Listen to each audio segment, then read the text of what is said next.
Hello, everyone. Welcome to Fireside Fitness and Nutrition, the chat with Adrienne and Ken.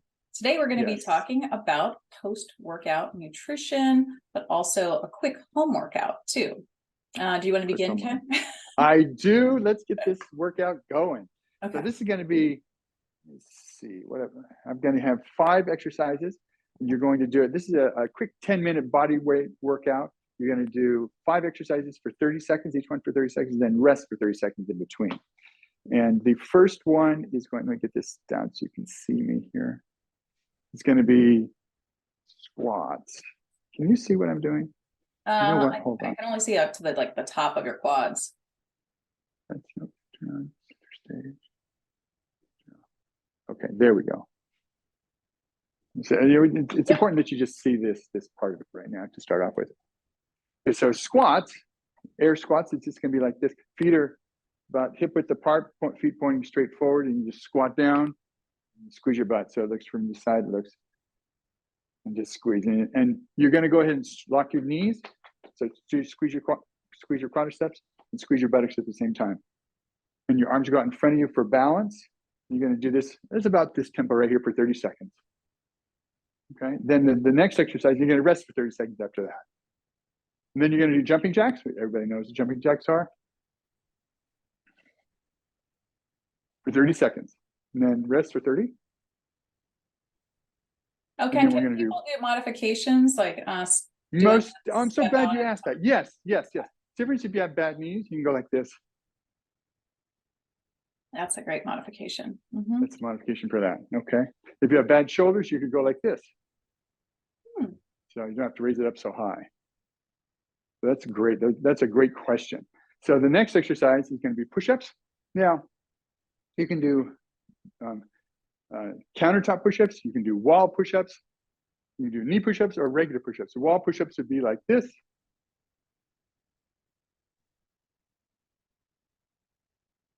And anytime you do a push-up, you're going to squeeze your butt. You're going to pull your stomach in so that from here down is stiff as a board. Okay.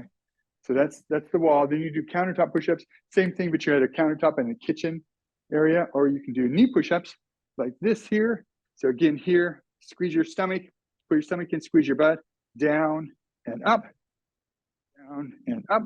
Or you can do toe push-ups.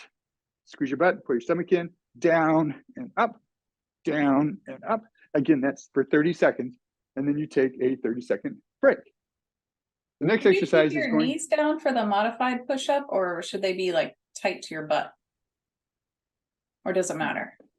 The knees. What you mean, your heels? Oh, when you're doing the modified push-up on your knees, should your legs be down, or should your it doesn't matter. Okay. That will not affect your upper body here. Will not affect. Sometimes it might be more comfortable on your knees if your knees are bent. You just have to. Some people have sensitive knees, some people don't. You may want to put a pillow underneath your knees to protect that. So that was a good question. That's great. So let's see. Then backward lunge. So it's just going to look like this here. So stand here. You're just going to go down and back up, and you can switch legs. Back down. That's a backward lunge. 30 seconds again. The last one I want to show you, and you're going to keep your stomach tight and your body upright. The last one I'm going to have you do is what's called a pointer dog. This is for the posterior thoracic area. So it's going to look like this. And your hands and knees. Your hands right underneath your shoulders. Your knees right underneath your hips. You're going to go ahead and kind of retract your neck and push your hands into the floor so that you kind of push your shoulders up towards the ceiling. You're just going to go out like this. Straighten up your back knee. Straighten it. And then switch. And what you want to look for is if you were looking at a shadow on the ground, your shadow should not move side to side as you're doing this. You're going to keep your stomach sucked in. You go out. Just like that. That's called a pointer dog. Oh. Yeah. That's for the whole back part of your spine from here all the way down. I'm glad you explained that because posterior thoracic doesn't make sense to a whole lot of us. That's true. That's very true. Yes. So it'd be the back from your butt all the way up to your shoulders. So it's a really good exercise for that, as well as balance too, balance and stability. So those are the 5 exercises, and you do those twice. 2 rounds. You go through it once, and then you go repeat it. Those are your 5 exercises. Those are great. And everybody who's watching this, did you notice how great Ken's posture was? He didn't let his head fall forward with any of those push-ups. A lot of us can be guilty of that because it's such hard work, and then we're just like dropping our heads, right? Exactly. Lead with that turtle head. No, but that's bad form. That's not good. It'll pull a muscle in your neck. So we don't want that. And I think you would agree with this, but I hear from a lot of either teachers of classes like form over the number that you can do, or how the speed, so correct. Focus on that, right?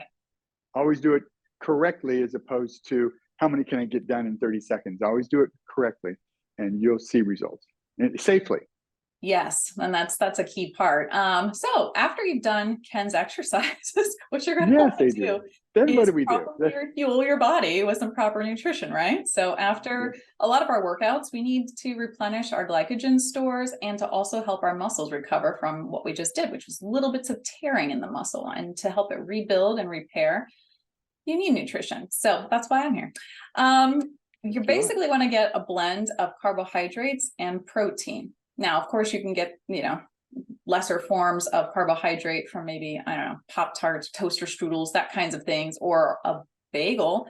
Or you could have something like oatmeal with some peanut butter or nut butter. That would be a really good post-nutrition meal. You can have a dairy yogurt or non-dairy yogurt with some fruit. Again, you're getting your protein, your carbs there. Quinoa salad. Quinoa has a lot of protein. So even though it's like a whole grain, you really can get a decent amount of protein per cup. And you'll also want to add some maybe beans to that for extra protein, but you're also getting carbohydrates with that. So it's pretty awesome. Protein-rich pasta. So maybe like a chickpea pasta would be a really good idea, maybe with some marinara sauce. Have you had that before? I've never had that, no. Really good, really good. And especially for my gluten-free clients, like they don't want the rice noodles that are just going to like fall apart sometimes. So chickpea one, really good. And also just some vegetables with your marinara sauce and your pasta too.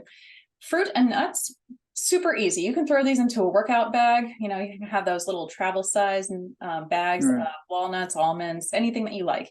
Maybe some dried fruit, maybe some dark chocolate chips, or an apple, some sort of fruit with it. Hummus and whole grain crackers. Really great because you're getting some protein, you're getting some carbohydrate, but it's also just like a treat, right? A nice snack. You can do an egg and cheese omelet. Hard-boiled eggs would also work. You might want to pair that with some sort of carbohydrate, like maybe your oatmeal, for example. And then nothing beats ants on a log. No matter how old we get, right? We always will enjoy that preschool snack, which is also a great post-workout recovery snack. So some nut butter, peanut butter, almond butter on some celery. Those are 8 different options for you, and you can play around, have fun. Don't do the same thing every day. Your body does want variety. But yeah, what were you going to ask, Ken? Anything? I didn't know what that was when you said that, the peanut butter on celery. I didn't know that's what that was called. Well, the ants on the log would be like the little bits of raisins that they put on them too. Okay. Have you ever had that? I've never heard of that. I never. Oh, try it if you haven't had it too, because you get the sweetness from the raisins, you get the crunchiness from the celery, and then the smooth creaminess of the nut butter. So that sounds really good. Something to try at home, everyone. Yeah, really. Anything else you want to add? Any closing comments? No, I don't think so.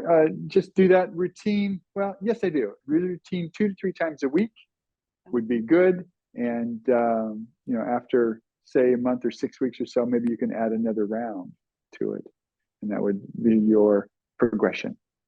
So 3 rounds you guys can work towards, and more. Exactly. But keep form. Of course, form, right? Keep good form. Always keep good form, so you don't pull something. And remember to refuel properly too. And if you guys have any questions or comments, please leave them below. We would be happy to take some of the topics that you'd like us to cover and turn them into future episodes. And in the meantime, we'll see you guys next week. Take care. Thank you. Bye.